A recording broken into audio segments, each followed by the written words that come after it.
봉독하겠습니다. 그런즉 어찌하리요? 우리가 법 아래 있지 아니하고 은혜 아래 있으니 죄를 지으리요? 그럴 수 없느니라. 너희 자신을 종으로 내주어 누구에게 순종하든지 그 순종함을 받는 자의 종이 되는 줄을 너희가 알지 못하느냐?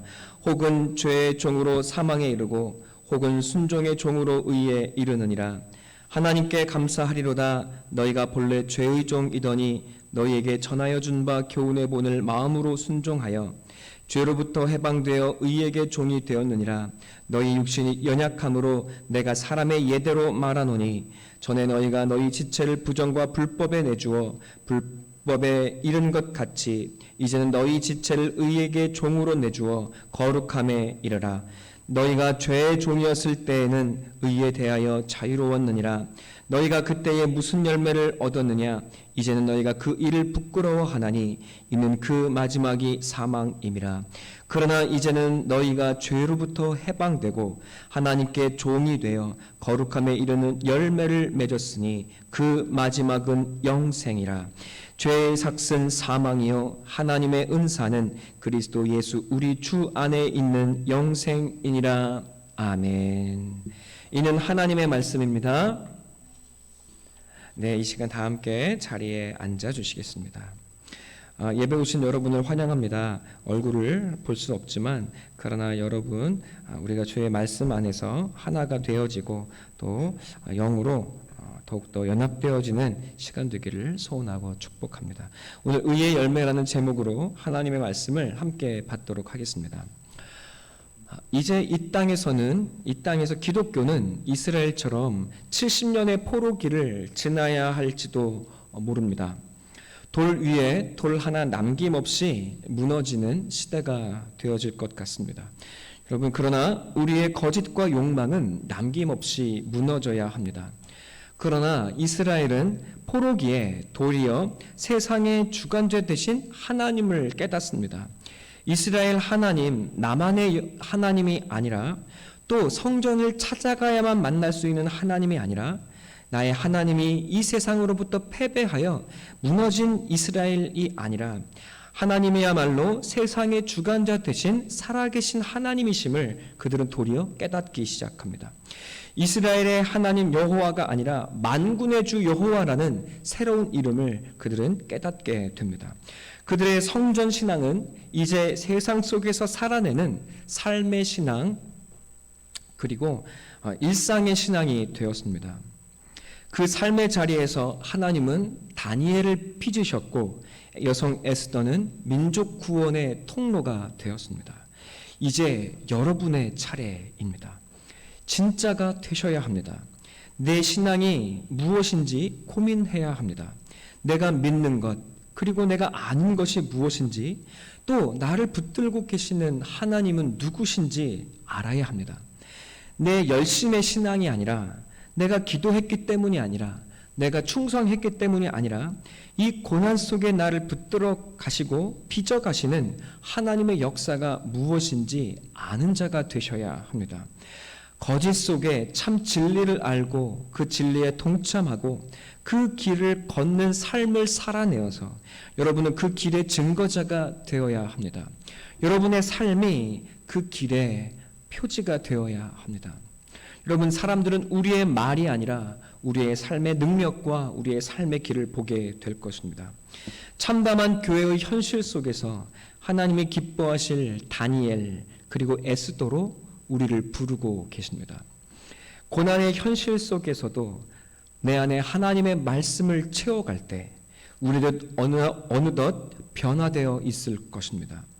로마서 6장부터 바울은 예수 그리스도와 십자가의 연합을 성도의 정체성이자 핵심으로 못 박습니다. 나는 예수를 죽이는데 예수는 내 이름으로 죽어주시고 자신의 이름을 우리에게 남겨주십니다. 십자가는 내 존재가 예수님과 하나가 되고 새롭게 변화되는 유일한 능력이요 하나님의 지혜입니다. 내가 십자가에서 내가 죽었습니다. 우리는 이 믿음의 고백으로 십자가에 참여합니다. 자아를 십자가에 못 박는 기적, 여러분, 인류와는 전혀 다른 길을 걸어가는 새로운 물결이 시작된 것입니다. 예수가 이루시고 창조하신 새 인류에 참여하는 새 사람이 된 것입니다. 이제 우리는 십자가를 알지 못하는 옛사람으로 돌이킬 수 없습니다. 꼭 기억하셔야 합니다. 우리의 말이, 표현이 또한 달라져야 합니다. 죽어야지가 아니라 십자가에서 이미 나는 끝났습니다. 이미 죽었습니다. 이 사실을 알고 인정할 때 하나님은 우리가 십자가에 참여한 자라는 사실을 인정해 주십니다. 그리고 마귀는, 거짓은 우리를 더 이상 미혹에 빠뜨리지 못하게 됩니다. 하나님은 이미 예수 안에서 모든 인류를 끝내셨습니다. 그래서 바울은 예수님을 마지막 아담이라고 칭했습니다. 이제 이것을 아는 자에게 남은 것은 하나님이 허락해 주신 새 삶을 살아보는 것입니다. 언제 어디서나 그리스도인으로 살아가 보는 것입니다. 하나님께서 말씀으로 나를 비적하심을 경험하셔야 합니다. 소망 없는 옛 자아에 목숨과 자존심을 걸지 마십시오. 옛 자아는 고치는 것이 아니라 십자가에 넘기는 것입니다. 남을 원망하고 또 자신을 연민하지 않으셔도 됩니다. 우리는 아까운 시간을 버리지 않아야 합니다. 주님과 함께라면 우리의 삶의 어느 순간도 하나님의 훈련이 아닌 때가 없습니다. 내 생각대로 살아도 안 되는 인생, 여러분 고민하지 말고 하나님의 말씀을 따라 한번 살아내보는 겁니다. 여러분, 그때 하나님은 여러분을 도우시고 우리의 인생이 하나님의 손 안에 있음을 우리는 또한 경험하게 될 것입니다. 그러나 하나님은 우리를 붙들어 가시기만 하는 것이 아니라 우리와 함께 엮어져서 스스로 우리의 삶을 함께 써내려가고 하나님의 역사에 우리를 동참시키기를 원하고 계십니다. 성도에게는 큰 고민이 있습니다. 언제나 죄의 문제가 나의 발목을 잡는 것 같습니다. 분명히 십자가에서 죽었다고 고백하는데 왜 자꾸 죄를 짓는가? 거듭나지 않은 것인가? 괴로워하며 우리는 이 굴레를 벗어나지 못합니다. 여러분, 돌고 도는 쳇바퀴에 걸려들어 버렸습니다. 자신의 죄의 문제, 자아의 자신이 사로잡혀서 하나님께서 기뻐하시는 삶으로 나아가지 못하는 경우가 많습니다. 자아의 문제에서 눈을 떼지 못하게 하려는 사탄의 전략입니다. 여러분, 또한 말씀으로 이기셔야 합니다. 제대로 알아야 합니다. 우리의 신앙의 근본이 내 열심이 아니라 말씀대로 되어져야 합니다. 지난주 말씀에서 우리가 보았던 것처럼 12절, 바울은 죄가 너희 몸을 지배하지 못하게 하라고 말했습니다. 하나님은 우리 안에 죄를 없애시지 않았다는 말입니다. 세상도 변하지 않고 내 안에는 옛 자아와 죄가 그대로 있습니다. 유혹도 그대로입니다. 그러나 내가 바뀌었습니다. 말씀에 순종하고 의의 길을 따라갈 수 있는 생명의 능력이 아주 겨자씨와 같이 작지만 내 안에 들어와 심겨지고 싹을 틔우기 시작했습니다. 이 놀라운 생명의 변화를 우리는 경험합니다. 하나님은 저절로 의를 행하게 하시지 않습니다. 아무 유혹이나 죄도 느끼지 못하는 사람이 되게 하시지 않습니다. 신비한 힘과 어떤 영의 덩어리가 내 안에 쑥 하고 저절로 들어와서는 이제 아무 죄도 유혹도 없는 완전자가 되도록 우리를 그렇게 이끌어 가시지를 않습니다. 여러분, 그럼 인간은 로봇에 불과합니다. 그렇게 저절로 된 것이면 우리에게는 아무 수고도 할 필요가 없습니다. 수고가 없이 영광도 열매도 없습니다. 수고와 땀을 흘린 것이 아니면 그것은 내 것이 아닙니다. 내가 아는 것도 될 수가 없습니다. 세상에 어떤 농부가 씨를 땅에 뿌리고 방치하는 사람이 어디에 있겠습니까? 하나님은 우리가 하나님께 받은 새 생명을 귀하게 여기며 키워가며 그것을 함께 열매 맺어서 하나님의 생명의 능력에 동참하는 자가 되도록 우리를 초청하시고 부르고 계시는 것입니다. 자고 싶지만 여러분 이 때학 볕에 쉬고 싶지만 그러나 열매 맺을 것을 기대하는 자는 이 어려움을 고난을 뚫고 이 씨앗을 싹 틔우고 열매 맺는 자가 되는 것입니다. 죄를 거절하고 미워하며 의와 말씀을 선택하고 순종하여 사랑의 열매를 맛보는 자가 되라고 우리를 부르고 계십니다. 예전에는 우리는 그리스도인의 모습을 흉내냈다면 이제는 내 안에 그리스도께서 사시는 참 성도가 되어서 내 안에 주신 예수의 생명을 함께 키워가는 사람으로 우리를 부르고 계신다고 성경은 말하고 있습니다.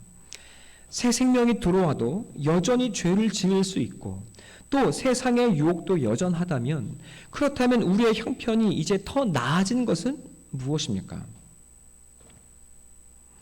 바울은 로마서 6장 14절 15절에 연이어 2번이나 강조합니다. 그가 무엇을 강조하고 있습니까? 우리는 이제 은혜 아래에 있다는 것입니다. 여전히 죄를 지을 수 있고 넘어질 수 있지만 하나님의 은혜가 우리를 덮고 있습니다.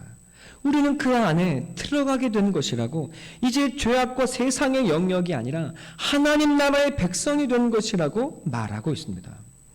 여전히 죄를 지을 수 있고 넘어질 수 있습니다. 그러나 하나님의 은혜가 우리를 덮고 있습니다. 죄인으로 살며 내가 주인된 삶을 살았을 때는 하나님은 우리를 내버려 두셔야 했습니다. 그것이 로마서 1장의 증언이었습니다. 그래서 우리는 하나님 없이 살아가는 그 삶의 결국을 맛보았습니다. 자신의 절망을 경험하게 되는 그 하나님 없는 자리에서 우리는 드디어 하나님을 찾기 시작합니다. 그래서 결국 우리는 이렇게 말씀 앞에 나와 있습니다. 이것이 하나님의 은혜의 결과가 아니고 무엇이겠습니까? 이것이 또한 탕자의 비유입니다. 아버지를 떠나 방랑하던 아들은 이제 집에 돌아왔습니다. 아버지 집 떠난 탕자는 이제 죽은 것입니다. 아버지의 마음에 대못을 박던 그 떠난 탕자는 이미 죽은 것입니다. 이제 아버지의 사랑 안에서 새롭게 살아가는 아들이 되었습니다. 새 아들이 된 것입니다. 아버지의 은혜와 사랑은 언제나 살아있지만 탕자가 그 아버지 집 아래로 들어갔을 때 그는 그것을 누리고 그 안에 살아가는 자가 됩니다. 그는 이제 집을 떠나면 고생이란 사실을 너무나 잘 알고 있습니다. 그렇다면 이제 아버지와 또 형과 함께 농장 일을 하는 것이 당연한 일이지 않겠습니까? 수고스러워도 아버지 집에서 아버지와 함께 일하는 것이 복이요 은혜 아래에 있다는 것입니다. 우리는 이것을 알아야 합니다. 저희는 요새 새벽 기도에 창세기 요셉의 이야기를 함께 나누고 있습니다. 이 긴 요셉의 이야기 속에 뜬금없이 38장은 유다와 다말의 이야기를 합니다. 유다의 이야기를 합니다.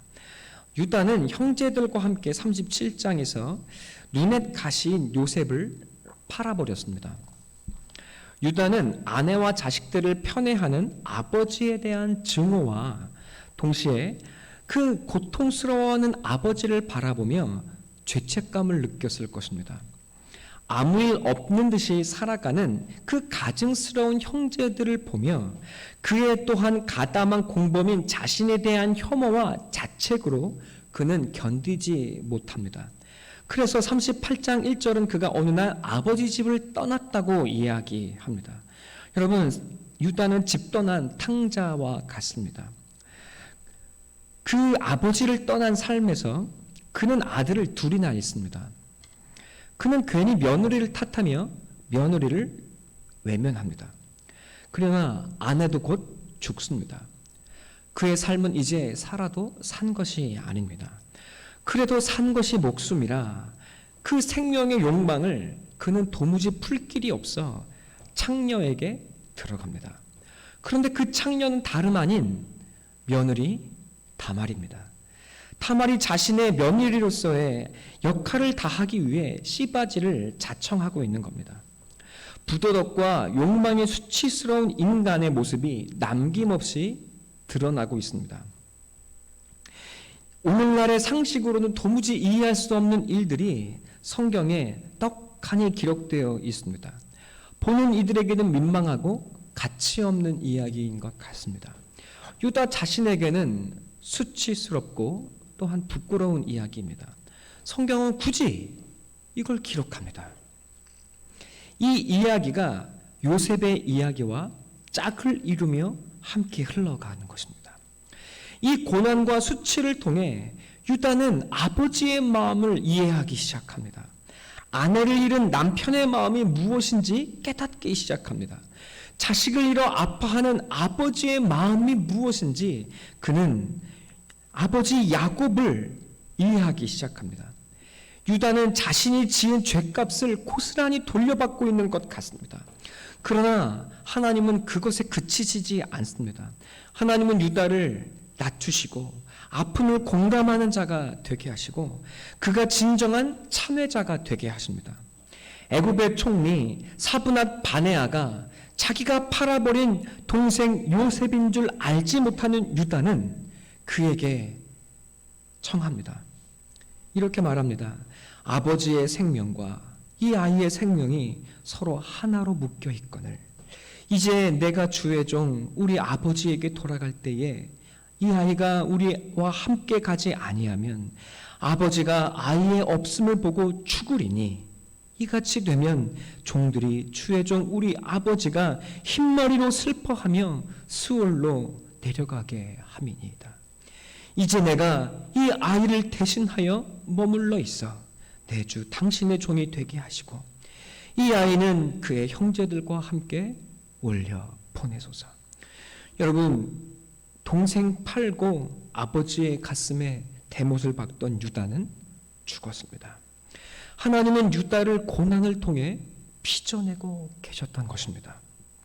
죄를 짓고 넘어지고 쓰러지고 수치스러운 유다가 이제 자신의 전 삶을 통해 회개하고 자신을 종으로 내어주고 아버지를 살리는 자가 되었습니다. 동생을 살리기 위해 자신은 옥에 갇히고 자기를 죽음에 넘기는 새로운 사람이 되었습니다. 죄를 짓고 넘어질지라도 하나님의 은혜 아래 있다는 말이 무엇인지 여러분 이제 감이 오십니까? 우리는 죄를 짓고 넘어질 수 있습니다. 그러나 은혜가 우리를 덮고 우리를 새 사람으로 비춰가십니다. 그 일을 허락하도록 하는 것, 그것이 바로 십자가의 은혜요 역사입니다. 하나님은 내 인생의 모든 것을 통해 심지어 죄를 통해서까지도 우리를 십자가의 우리를 바꾸어 내시는 도구로 삼습니다. 이 십자가의 그 더러운 너 존재를 나에게 내어달라고 부탁하시고 이제 내 이름 받아 살라고 말씀하고 계십니다.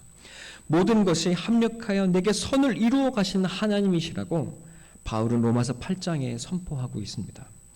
죄가 우리를 무너뜨리지 못합니다. 하나님의 더 큰 은혜가 우리를 이 땅에 화해의 사람 유다가 되게 합니다. 죄가 여전히 내 안에 도사리고 있으나 하나님의 은혜와 의는 우리를 향해 끊임없이 부어지고 역사하고 있습니다. 이 요셉의 이야기의 진정한 주인공은 바로 유다입니다. 이 가족의 화해를 일어나게 하는 가장 중요한 사람은 바로 유다입니다. 그래서 예수는 유다 지파의 사자로 오시는 분이라고 성경은 이야기하고 있습니다. 주 안에 사랑하는 성도 여러분, 이 땅에 유다가 되어 분열과 아픔과 눈물이 가득한 이 세상에 화해의 사람이 되어 이 땅에 예수를 불러드릴 사람, 그 통로가 여러분 되어주시기를 간절한 마음으로 부탁드립니다. 십자가의 고백은 우리에게 든든한 힘입니다. 이 고백은 우리의 든든한 셈이요 우리 안에 그치지 아니하는 하늘의 자산입니다. 이 십자가의 은혜를 아는 자들은 이제 진정한 진리를 터득한 것과 같습니다. 그래서 이제 목마르지 않습니다. 쉽게 흔들리지 않습니다. 그러나 거듭났음에도 불구하고 우리는 죄의 도구가 될 수 있고 또한 의의 도구도 될 수 있습니다. 거듭나고 생명을 받았지만 죄의 종으로 살아갈지 하나님과 함께 이 생명의 열매를 함께 싹 틔어갈지를 우리는 이 순간 결정할 수 있고 그 삶을 살아낼 수 있습니다.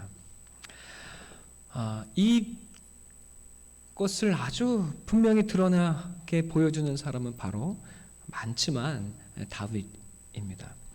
다윗은 기름을 부음 받은 왕이고 선지자입니다. 굉장히 독특하고 굉장히 중요하고 굉장히 우리가 기억해야 할 사람입니다. 하나님은 성전을 이 땅에 성막을 주셨는데 다윗은 그 성막을 두고 하나님의 말씀 언약궤를 자기의 집으로 자기의 성전을 다윗 성으로 그 하나님의 언약궤를 가지고 들어갑니다. 전무후무한 일입니다. 하나님께서 다윗의 집을 나의 집으로 삼으셨다는 것을 우리에게 보여주는 것입니다. 여러분, 이 면에서 이제 모세의 율법의 시대는 지나가고 하나님의 은혜의 언약의 시대가 시작되었다는 것을 다윗은 우리에게 보여주는 것과 같습니다. 너무 놀라운 사람 이 다윗은 그러나 자신의 몸의 욕구를 따르며 어느 순간 죄의 도구로 자신을 사용합니다. 그가 가지고 있는 힘이 컸기에 그가 발휘했던 영향력의 크기에 그가 거두어야 했던 죄의 열매도 단순하지가 않습니다. 그는 밧세바를 취하여 강간하고 도적질합니다.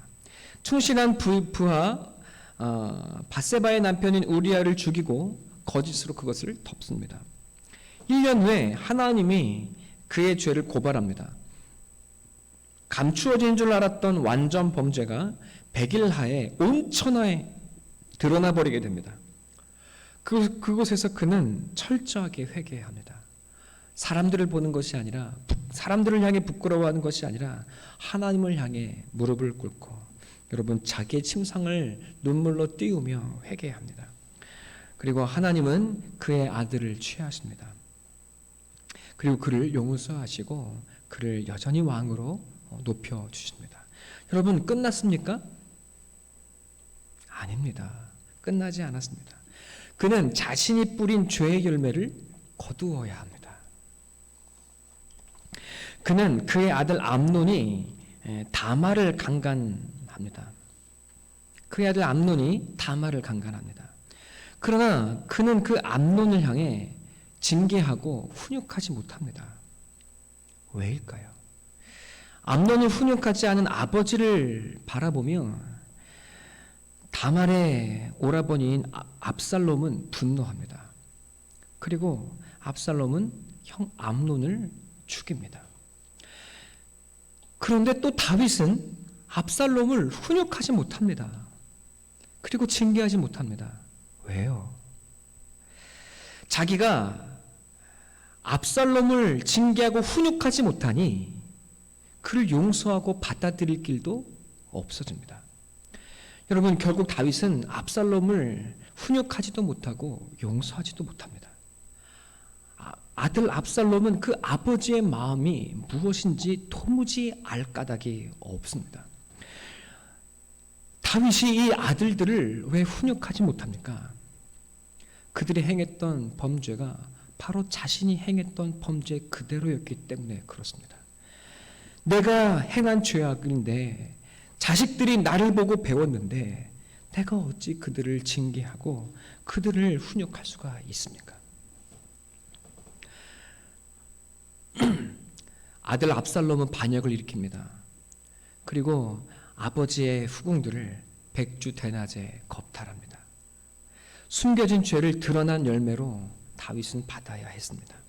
결국 압살롬은 율법의 모형인 요압에게 죽임을 당합니다. 다윗이 압살롬에게 부탁합니다.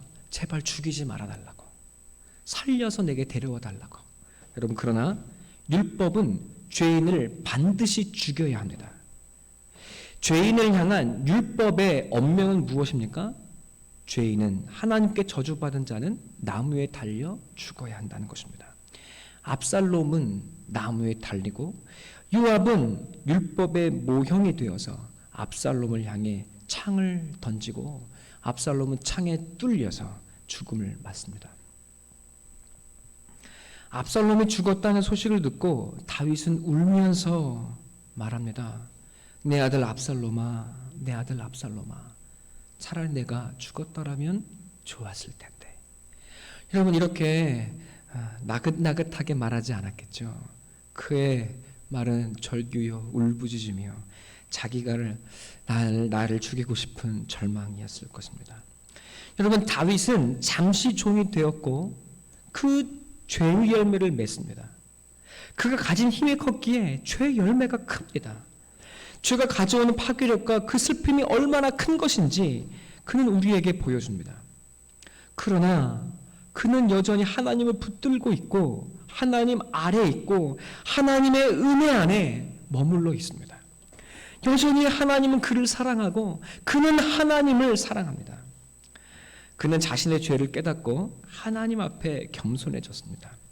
참회하며 하나님의 통치를 이루어 가기 위해 애쓰고 노력하고 기도했습니다. 다윗은 의의 다림줄이 되어진 것입니다. 다윗의 위대함은 골리앗과의 승리의 자리에서 있는 것이 아닙니다. 우리는 골리앗을 이긴 다윗의 모습만을 보고 싶어 합니다. 그러나 우리의 인간됨, 참 사람됨, 그리고 하나님 앞에 무릎 꿇는 것이 무엇인지를 보여주는 진정한 하나님의 백성됨은 바로 왕이 된 자리에서 범죄하는 그 자리. 그러나 그럼에도 불구하고 하나님이 나를 사랑하신다는 것을 믿고 여러분 그 죄의 열매를 거두는 그 자리에서도 나 자신을 하나님의 의의 도구로 드리기에 힘쓰며 하나님의 통치의 도구로 의의 도구로 나를 드렸던 그 자리에서 여러분 그의 믿음과 그의 영광은 드러나고 유지되고 있는 것입니다. 하나님은 그래서 그를 높이고 열 왕들 예수 그리스도는 다윗의 후손이라고 일컫는 자리에 그를 두고 계시는 것입니다. 우리는 이제 의의 열매를 맺을 수 있는 존재가 되었습니다. 또 여전히 죄의 열매를 거둘 수도 있는 자리에 있습니다. 우리는 구원이 이미 생명의 씨앗이 되어 우리 안에 있지만 풍성한 구원의 열매를 맺어야 하는 이 과정 가운데 서 있습니다. 이미 죽은 자에게 남은 것은 은혜입니다. 날마다 죄된 옛 자아를 죽음에 넘기는 자는 은혜가 이끌어 갑니다. 하나님은 우리의 평생의 삶을 통해 우리의 무수한 만남과 죄와 유혹과 시련과 고난을 통해서 여러분을 빚어가고 계심을 아셔야 합니다. 뭔가 뚝딱 되어지는 일이 절대 아닙니다. 방언을 한다고 뜨거운 기도를 한다고 하루아침에 되어지는 일이 아닙니다. 뭔가 신령한 은사자, 목사, 내가 누군가를 따라가면 그 사람이 뚝딱 그 구원과 열매를 내게 쉽게 처리해주고 맺게 해주는 것이 아닙니다. 쉽게 가려고 하시면 안 됩니다. 여러분, 내 것이 되어야 하고 그 열매를 거두기 위해 내 눈물과 내 죽음이 내 생명이 드려져야 합니다. 나를 의에 들이지 않으면 우리는 죄를 따라가게 되어 있습니다. 이제 여러분의 의지와 지식과 이성을 말씀의 도구로 사용하셔야 합니다. 의의 열매를 거두기 위해 하나님께 주신 이 생명을 하루하루 자라게 하고 그리고 아직 보여지진 않지만 열매를 맺을 수 있도록 여러분 열매 맺을 그날을 소망하고 기대하며 우리는 눈물로 씨앗을 뿌리고 물을 주어야 합니다. 말씀을 듣고 읽고 또 기도해야 합니다. 하나님의 성전에 하나님의 산에 올라가 하나님과 독대하고 하나님과 씨름해야 합니다. 여러분 그리고 세상을 향해 내려가서는 하나님을 향한 그 사랑으로 사람을 섬기는 생명의 자리에 서야 합니다. 먼 이웃이 아니라 먼저 교회에 있는 지체들을 돌보아야 합니다. 주님이 피로 주고 산 사람들이요 나의 형제들입니다. 여러분 서로의 형편을 묻고 좋은 말씀과 글들을 나누어 위로하고 그리고 서로의 기도 제목들을 나누며 서로를 향해 중보하고 위로하고 그 사랑을 표현할 줄 알아야 합니다. 교회에 오면 여러분 원수들이 항상 있습니다. 보기 싫은 사람들이, 꼴 보기 싫은 사람들이 있습니다. 여러분 기억하십니까? 우리의 삶에 가장 친한 친구들은 언제 보통 사귀입니까?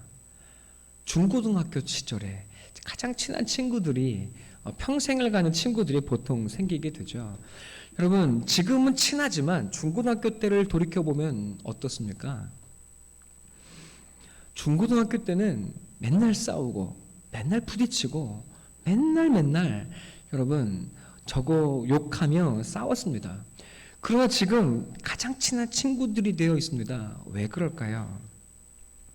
저 원수, 저 꼴배기 싫은 저 친구가, 저 사람이 학교라는 테두리에 묶여서 어쩔 수 없이 1년 365를 함께 부딪혀야 하기 때문에 그렇습니다. 여러분 그의 연약함과 그의 잘남과 그의 못남을 함께 부딪히고 나니 여러분 그 사람을 이해하게 되고 나의 다름이 도리어 서로를 보완하는 아주 좋은 완충의 역할을 한다는 것을 드디어 아는 자가 되었습니다. 여러분 그래서 친구가 되어집니다. 여러분 예수의 이름으로 묶이지 않은 다른 사람들을 사랑하는 것은 예수님만 할 수 있습니다. 우리는 그렇게 하기가 굉장히 어렵습니다. 처음부터 그렇게 되어질 수 없습니다. 여러분 무엇부터 배워가게 하십니까? 하나님이 서로 다른 우리를 예수의 피로 하나로 묶으셔서 내가 너를 훈련하는 너의 짝이요 너의 도구야 라고 우리를 묶어주신 겁니다. 여러분 우리는 그래서 교회 나온 성도부터 우리의 지체부터 나와 다른 너를 끌어안고 부둥켜 안고 기도하는 법을 하나님은 배워가게 하십니다. 주 안에 사랑하는 성도 여러분, 교회 안 나오고 여러분 사람들 부딪히지 않아야 하니 얼마나 편합니까? 그러나 얼굴 보기 힘든 이 자리에서 하나님 사랑하는 것이 곧 사람 사랑하는 것임을 알아서 여러분 기도하고 그리고 서로의 안부를 묻고 좋은 글들을 나누고 함께 나누어 읽고 그리고 기도의 제목들을 나누며 서로 여러분 세워주고 축복하며 연약함을 끌어안고 여러분 그 모난 가시에 예수님처럼 내가 맞아서 예수의 마음이 무엇인지 알아가는 하늘의 백성 되시기를 축원하고 기도합니다.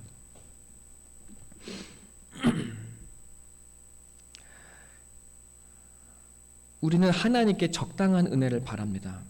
고생 안 하고 편하고 행복하고 적당하게 살다가 천국 가는 게 최고라고 생각합니다. 우리는 늘 이 땅에서의 물질의 축복을 하나님께 기도하면서도 늘 하나님께 외칩니다. 하나님, 여기까지입니다. 더 많은 은혜는 부담스러우니 더 많은 헌신하지 않도록 내게 적당한 은혜만 허락해 주십시오. 여러분 이것이 우리가 하나님께 바라는 마음이 아닙니까? 그러나 하나님의 목표는 훨씬 더 높습니다. 쇳덩어리인 우리를 이 땅을 화목하게 하는 평화의 사람으로 빚어가시겠다고 말씀하십니다.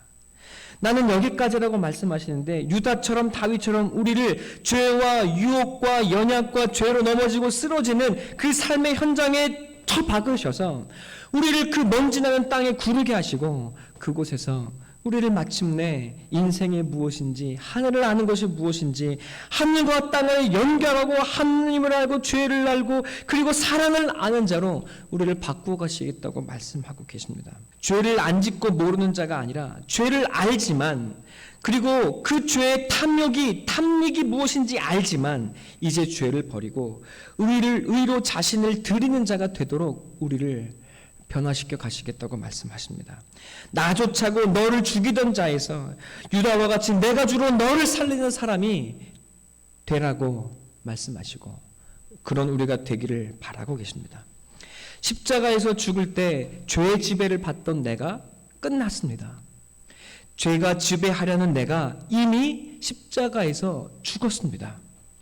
예수님과 함께 십자가에서 죽은 자에게는 순종만 남습니다. 심판을 받은 자는 은혜만이 남아 있습니다. 예수와 함께 십자가에 죽은 자는 이제 예수님 안에 살아가는 은혜의 자리에 서는 것만이 남았습니다. 이 옛 자아의 세상의 거짓 탐욕에 짜릿한 순간의 쾌락에 여러분 그것을 포기하지 못해서 이 쓴뿌리만 남는 죄악의 자리에 머물러 계시겠습니까? 아니면 하나님이 나를 부르시고 빚어가시겠다고 말씀하시는 진정한 평화와 사랑의 사람이 되어지시기 위해 여러분 하나님의 은혜 안에 거하기 위해 은혜 아래의 자리로 여러분 들어가시겠습니까? 여러분의 몸을, 여러분의 삶을 죄의 도구로 드리겠습니까? 아니면 이 순간 말씀에 순종하여 넘어지고 쓰러질 것이 분명하지만 하나님, 그러나 나의 몸을, 삶을 하나님의 의의 도구로 드리겠다고 고백하시며 나아가시겠습니까? 어떤 열매를 맺기 위해 여러분 우리에게 주어진 하루하루를 쌓아가시겠습니까? 여러분, 여러분의 삶의 결국은, 여러분의 마지막의 모습은 여러분의 평생의 삶의 모습의 총화가 될 것입니다. 여러분, 그 날에 여러분 어떤 사람이 될지 저는 기대합니다. 하나님이 여러분을 유다와 다니엘과 에스더로 삼아 주실 것입니다. 여러분, 그 하나님의 열매, 그 하나님의 영광의 역사에 여러분 함께 그 역사에 동참하는 하늘 백성 되시기를 간절히 소망하고 축원합니다.